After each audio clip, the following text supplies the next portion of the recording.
po, tayo po ay kapatuloy sa ating pag-aaral sa aklat ng Isaiah chapter 55. Tayo nga po ay nasa verses 8 to 9 na po tayo, no? Pero bago po ang lahat, tayo po muna ay sama-samang manalangin. Samahan niyo po ako. Panginoon, naming lahat, maraming salamat po sa pagkakataong ito, sa panibagong araw, sa panibagong oras na aming pag-aaral. Maraming salamat po sa patuloy na gabay at karunungan na iyong binibigay sa amin, Panginoon, na ang bawat kapatid ay makasama namin sa gabing ito sa aming pag-aaral, at ito'y maunawaan namin na ang iyong ang kayong katalinuhan ay kahit kailanman ay hindi namin maihigitan. Maraming salamat po, Panginoon, sa buhay na ito. Sa iyo lamang po lahat ang pulit parangal, in Jesus' name, Amen. Yan, yun nga po, no, tayo po ay hindi nagkaroon ng reflection sa Sunday kagabi dahil nga po ay galing sa Christmas Fellowship, no? At ang huling pag-aaral ay noong Sabado po, no? At ito po ay pinangunahan siyempre ng ating Pastor Dom, ang Isaiah 55 chapter 6 to 7 na tumutukoy sa repent, no? Hanapin ang Panginoon. Na tumutukoy po ito sa ating panunumbalik sa kanya, no? Na may aktibong pagkilos, no? So ang 6 at 7 ay tumutukoy po sa paglapit o sa paghahanap, no, sa paghahanap sa Panginoon sa pamamagitan ng panalangin at pagsamba sa kanya, no? Dito ay magagawa natin at sinasabi sa verse 7 na talikuran, no, ang mga bagay o ang kasalanan na naglalayo sa atin sa Panginoon. So sa gabing ito, napakaganda po ng ating pag-aaral, no? At ito tumutukoy sa kaisipan o sa katalinuhan ng Diyos na kahit kailanman ay hindi natin maaarok or maaabot, no? So ito po yung makita niyo po sa caption, no? My thoughts is higher than yours, no? So simulan po natin sa verse 8. Ang sinabi dito, ang sabi ni Yahweh, ang aking kaisipan ay hindi nyo kaisipan. Ang inyong kaparaanan ay hindi nyo kaparaanan. So ang talatang ito ay nagpapahayag ng soberanya at otoridad ng Diyos at ang kaibahan nito sa kaisipan at kaparaanan ng mga tao. Malimit na sa sitwasyon ng mundo ay iniisip ng mga tao na kung ang isang bagay ay ginusto niya at ipinanalangin ay gagawin na ng Diyos, no? Ang hindi naiisip ng tao ay hindi lahat ng ating ipinapanalangin o dinudulog sa Kanya ay pwedeng hindi ito naaayon sa kalooban ng Panginoon. Sinabi nga po dun sa sa Proverbs 19:21, no? Maraming plano ang Panginoon, plano ang tao, subalit ang kalooban pa rin ng Diyos ang mangyayari, no? Marami pong practices ang mga ibang churches, no, sa mga maling katuruan na to, na ang nangyayari ay tayo yung nagiging tayo yung nagde-decide kung ano yung mangyayari, no? Lalo na ngayon papalapit ang pagsalubong sa bagong taon, no? Napakaraming mga traditional na practices na talagang hindi po naaayon sa kalooban o sa sinasabi ng Panginoon. So ang diwa ng talatang ito ay nakasentro sa simbolismo ng pagkakaiba sa pagitan ng mga pag-iisip at paraan ng tao at sa Diyos.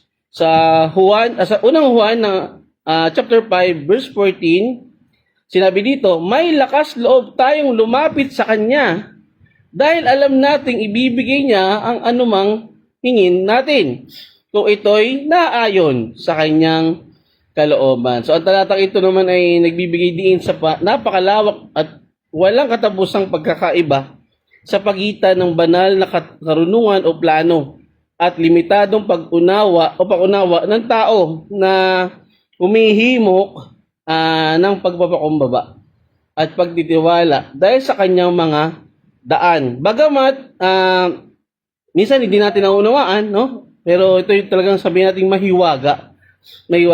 At laging nangyayari dito ay siyempre is always perfect, matuwid. At sa huli ay matagumpay na sa pagdadala, no, ng kabutihan. So, tulad ng ulan na nagbibigay buhay sa lupa. So, marami tayong mga bagay na hindi nauunawaan.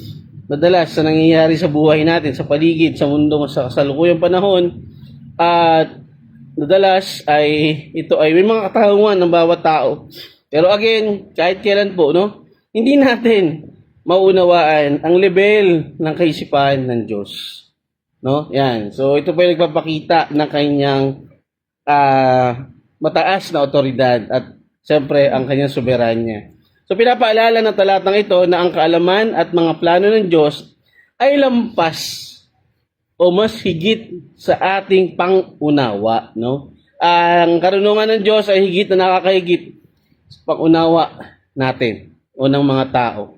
So binibigyan doon ito ang malaking pagkakaiba sa pagitan ng limitadong pag-unawa sa sangkatauhan at ng walang hanggang karunungan ng Diyos. Sa pagitan ng pagkilala sa pagkakaibang ito, inihikayat ang mga mananampalataya na magpakumbaba sa harap ng Diyos, magtiwala at magpasakop sa kanyang kalooban. Nais po ng Diyos na naunawaan natin na madalas marami tayong hindi naunawaan ay ito po ay naghihikayat sa atin na magtiwala sa Kanya.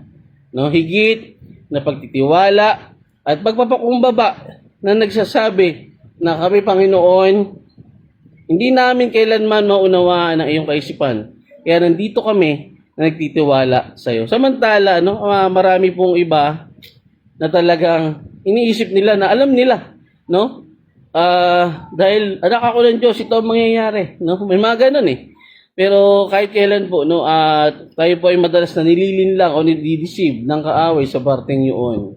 So tayo po ay pinapaalalahanan dito ng talata na higit na magpakumbaba at higit na magtiwala tayo sa kanyang kaparaanan.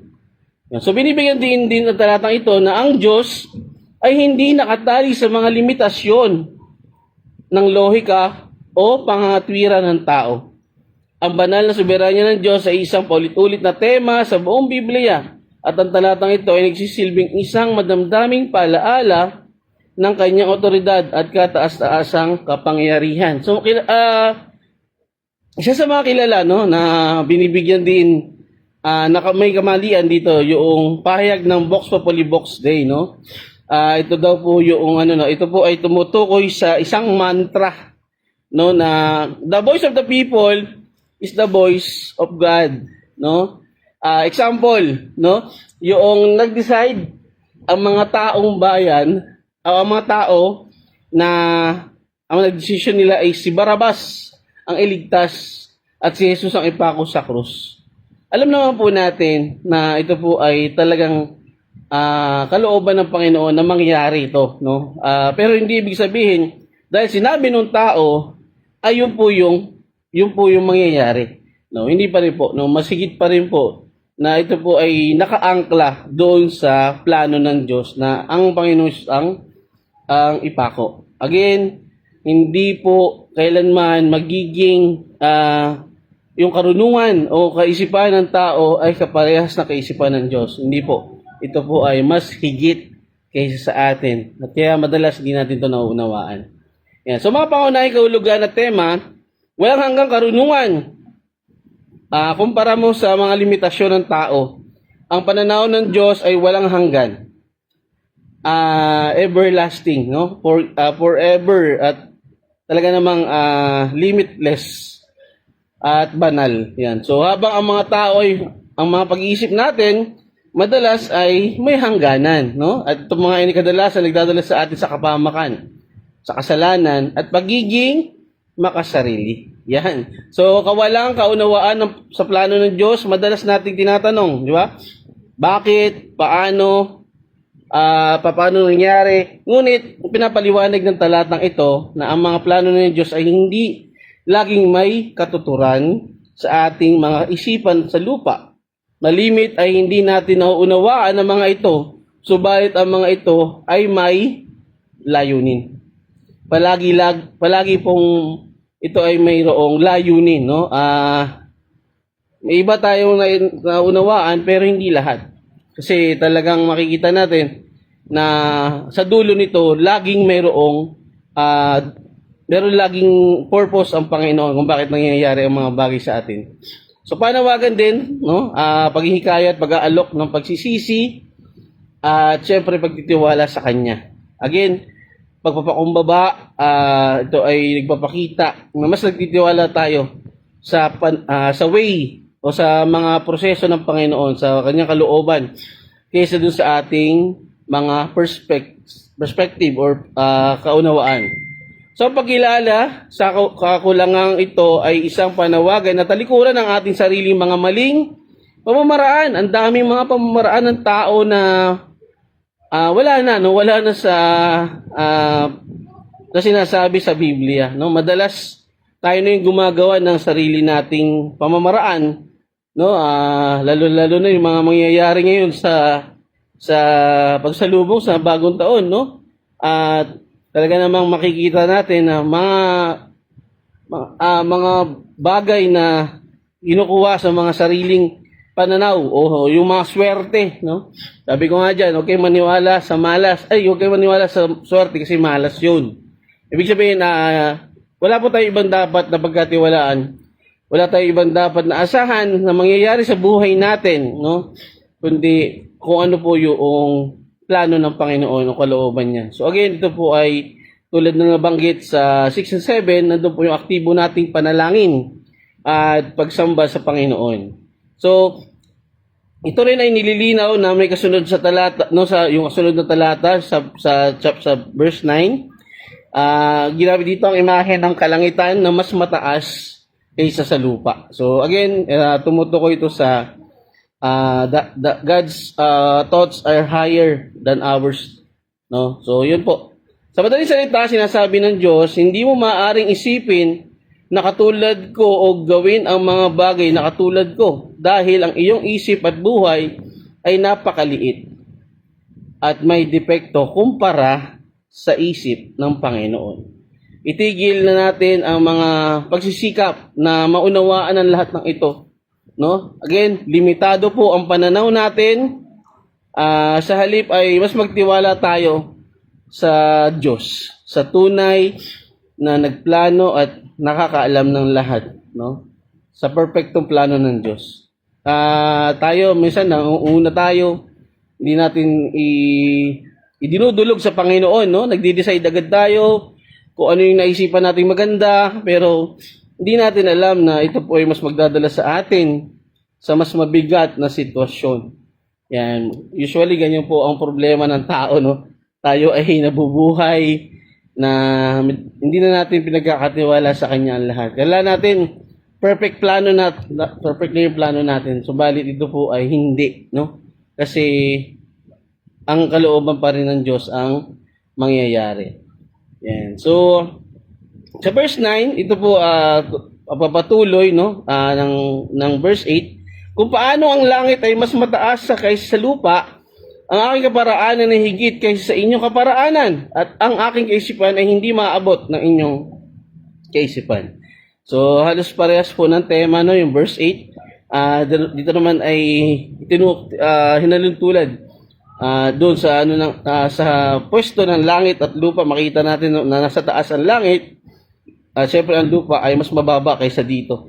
So ito ang talata ay nagpapatuloy sa naunang talata, no, na ginagamit dito ang makapangyarihang imahe ng langit na tumutukoy sa Panginoon, no, na ito ay mas mataas kaysa sa lupa upang ipaliwanag na ang mga kaisipan at pamamaraan ng Diyos ay lubhang nakahihigit at lampas sa pangunawa ng tao.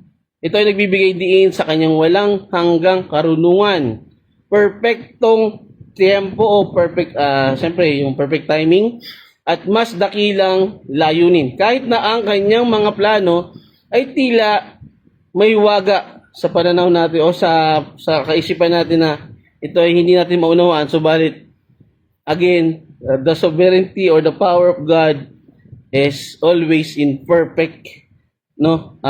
Hindi inaasahan o hindi naunawaan ng tao, pero ito po ay palaging perfect ang kalalabasan, no? So ito ay isang panawagan para sa pagpapakumbaba. Again, tulad no sa verse 8 kanina, tayo ay patuloy na pinapaalalahanan ng Biblia, no? Simula't simula pa ay yung pagpapakumbaba at pagtitiwala sa Panginoon. Marami mas nagtitiwala sa mga new age, no, mga bagong aral. Subalit, again, saan sila dadalhin nito? Saan dadalhin ng tao sa mga ganitong bagay? Alam natin na ang mga Israelita noon ay nagtiwala sa mga ibang bansa, no? Especially sa kanilang mga Diyos-Diyosan. Pero saan sila dinala nito? Wala. Hindi sila kayang iligtas nito.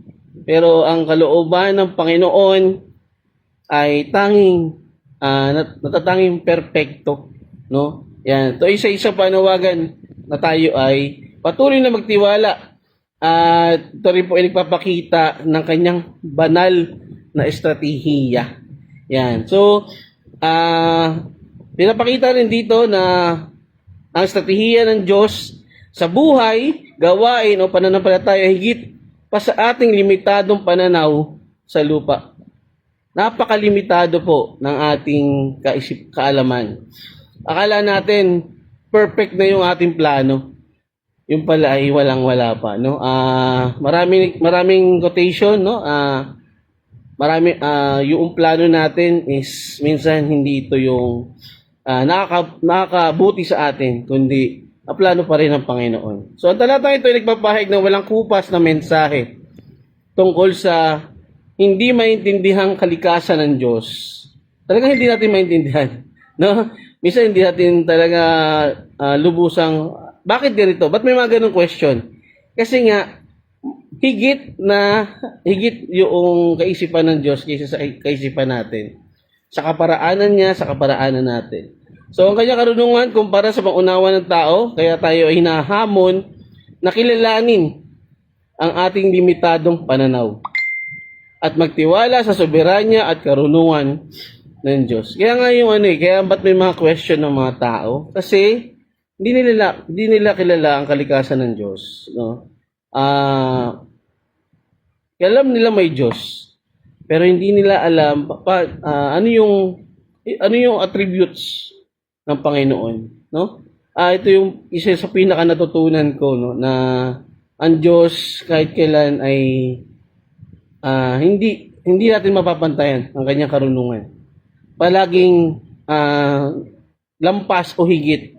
Kaya tayo ay tinatawag o inaalok dito na tayo ay mas magtiwala at manumbalik sa Kanya. So, ang malimit na hindi pagkaunawa ng tao sa mga nangyayari sa mundo o sa kanyang sarili ay isang patunay na mas mataas ang kaalaman ng Diyos, no? Ang kanyang kaunawaan kumpara sa kaunawaan ng tao. Again, mga kapatid, tayo po ay nilikha lamang niya, no? At tayo ay alam niya hanggang saan lang yung ating kaunawaan. No, nabanggit nga po yun sa Ecclesiastes 3:11, no? Lahat ay tinakda na niya. Subalit hindi lahat hinayaan na malaman. Hindi niya lahat hinayaan malaman ng tao ang mga mangyayari pa. Kasi alam niya alam niya yung nature ng tao, no? Yun. At tayo po ay patuloy na mag-aral, no? Isang bagay na matututunan natin, palagi nating makikilala ang Diyos sa araw-araw nating pagbabasa. So, ang tema, no, isa sa mga kilalang tema, ang Isaiah 55:9 ay tumutukoy sa kanyang transcendensya, no? Transcendensya o requisite, no, yung walang pinagmulan, no? Kasi kung makikita natin time, matter, space, no? Talagang wala po. Wala siyang pinagmulan. At soberanya ng Diyos. So, maraming tao ang hindi halos nalalaman itong mga salitang ito na tumutukoy sa Panginoon, no? Malaking pagkakaiba sa mga aral ng na mabababaw, no? Ang Diyos ay mabuti, ang Diyos ay mapagbigay, no? Pero again, ano pa mas malalim na katangian ng tao? Kundi, yun nga po, no? Hindi natin kayang maarok ang kanyang kaparaanan. Sa talata ay nagtatatag ng isang malinaw na pagkakaiba sa pagitan ng langit at lupa na binibigyan diin ang malaking pagkakaiba sa taas. So, nilalarawan ng imaheng ito ang mga paraan at kaisipan ng Diyos na bilang lumalampas sa mga pangunawa ng tao. Tulad ng langit na mas mataas kaysa sa lupa. Pinapaalala nito sa atin na ang Diyos ay kumikilos sa isang antas na lampas sa ating pangunawa. So, ang kanyang karunungan at pangunawa ay higit sa ating pangunawa. So, sana maging malinaw po sa atin to, no, na ito ay mas magdala sa atin sa pagtitiwala lalo sa Panginoon, sa pagkilala sa Kanya bilang nakatataas. Isa pang tema na naroon sa talatang ito ay ang pagpapakumbaba at pagsuko, syempre, no? Nabanggit sa 6:7, tayo ay hanapin natin ang Diyos sa pamamagitan ng panalangin, iwan ang kasalanan. Dito naman, tayo po ay mas magtiwala at isuko natin sa Panginoon. Dahil, again, ang kaparaanan niya ay mas pataas sa ating kaparaanan. Yan. So, sa pamamagitan ng pagkilala sa kahigitan ng mga paraan at isipan ng Diyos, tinatawag tayo ng talata na magpakumbaba at kilalanin ang ating mga limitasyon. Inaanyayahan tayo nito na bitawan ang ating pag-asa sa sarili nating kakayahan. Yan. Yun po, no? Ang daming pong tao ngayon na talagang, alam mo yun, mas believe sila sa kanilang kakayahan kaysa ipagkatiwala nila sa Panginoon ang lahat. Dito po nahuhulog ang tao, no? Ito yung nagdadala sa kanila sa pagiging pagtalikod sa Panginoon at hindi pagtitiwala sa Kanya. Kasi nga iniisip ng tao na kaya niyang gawin, no? Kaya lang, ang nagiging dulo ay nahihirapan siya, nabibigatan siya. Kasi pinipilit no? Pinipilit. Pero kung ito po ay ating ipagkakatiwala sa Panginoon, makikita po natin yung kagaanan. Kasi ang Panginoon is hindi naman siya madamot, no? Siya po ay nandyan palagi sa atin. Tayo lang po hinihintay niya. Yan. So, ang temang ito ay nagsisilbing paalaala ng ating pangangailangan para sa pagpapakumbaba at pagtitiwala sa patnubay at provision ng Panginoon. Yan, minsan nag-aalala tayo kung ano yung mangyayari bukas, no? Mas maigi po na mas ipagkatiwala natin sa Kanya. Yan. So, ang Isaiah 55 ay isang kabanata na particular na nakatuon sa paanyaya na makibahagi sa kaligtasan. At ang mga pagpapalang inaalok ng Diyos na nanawagan din ito para sa pagsisisi, paghahanap sa Panginoon at pagyakap sa kanyang awa at kapatawaran. Okay? So, ayan po, napakagandang mensahe. Araw-araw po actually, ang dami pong bagong napupulot sa Isaiah, no? At ito po ay mas nagpapalalim sa pagkilala natin sa Panginoon. Again, His ways is higher than ours, no? Hindi natin maarok. Kahit kailan man ay ang kanyang plano ay perfecto. Minsan akala natin perfecto na yung ating mga plano, subalit dito po ay nagdadala pa sa atin sa kapahamakan o sa kabigatan, no? Minsan nadadala tayo sa emosyon, yan. Emosyon, excitement, yan. Pagdating po sa ganyan, talagang tayo ay nagiging mahina. Akala natin maganda, pero ito po ay minsan ay hindi nagdadala sa atin sa paglapit sa Panginoon. Madalas ito po yung paglayo pa sa Kanya. So, ang simbolismo na naroroon sa talatang ito ay umiikot sa pagkakaiba sa pagitan ng langit at lupa. Ang mga langit ay madalas na ginagamit sa imaheng biblikal upang kumakatawan sa kaharian ng Diyos, sa Kanyang kamahalan at sa Kanyang trandensiya.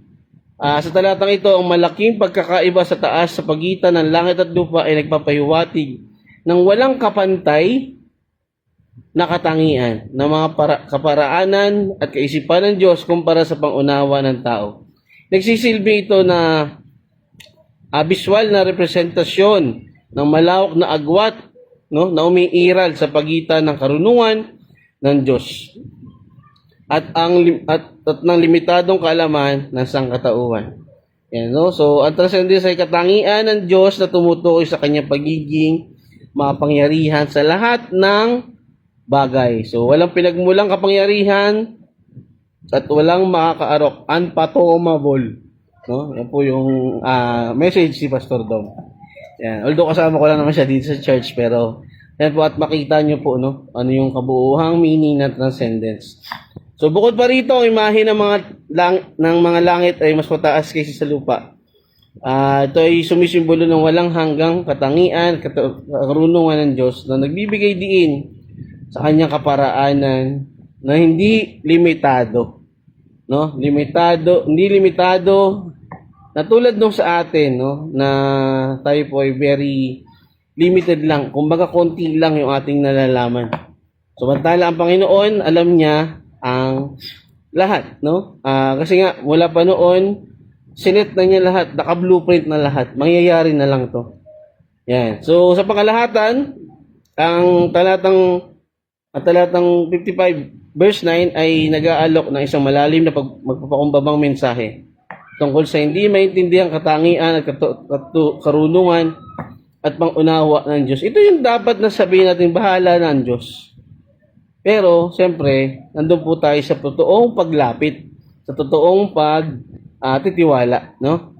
Madalas sasabi natin, bahala na ang Diyos, bahala na siya sa akin, pero dapat po, nandun po yung ating aktibong paglapit, especially sa pananalangin natin at pagsamba sa Kanya. So, hinahamon nga tayo nito na yakapin ang kapakumbabaan, isuko ang ating limitadong pananaw at magtiwala sa soberanya ng Diyos. So, yun po mga kapatid, sa ngayon, yun po, hanggang doon po muna ang ating talakayan. Sana po ay mas maunawaan natin na tayo ay higit na, ang karunungan ng Diyos ay higit kaysa sa atin. So, tayo po ay sama-sama manalangin. Samahan niyo po ako.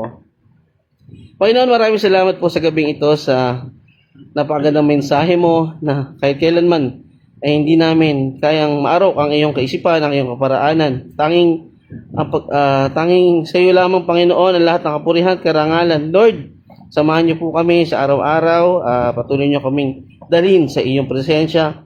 Ay pagkatiwala namin lalo sa iyo ang lahat ng bagay na ito na hindi namin madalas na unawaan. Subalit alam namin na sa iyo ay ito ay perpekto, Panginoon. Ang plano mo ay higit na nakabubuti sa amin. Maraming salamat po, Panginoon. Gabayan niyo po kami. Sa ilaw po lahat ng papurit parangal. In Jesus' name, Amen.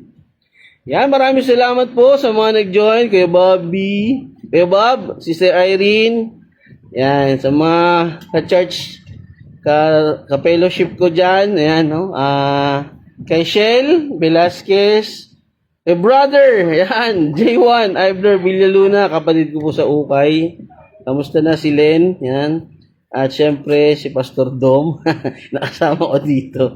Yan. So, syempre po sa mga dito po sa church, Ate Alma, Pastor Sam, at syempre si Princess. Yan. Syempre si Brother John de la Torre at Andaso. Maraming salamat po, no? Magkita-kita po tayo muli bukas. Yan. Tuesday.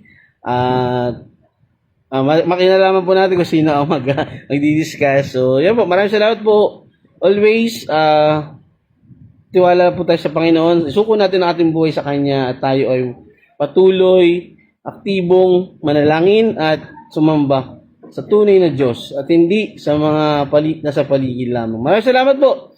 Si Diyos lang papulit parangal. God bless.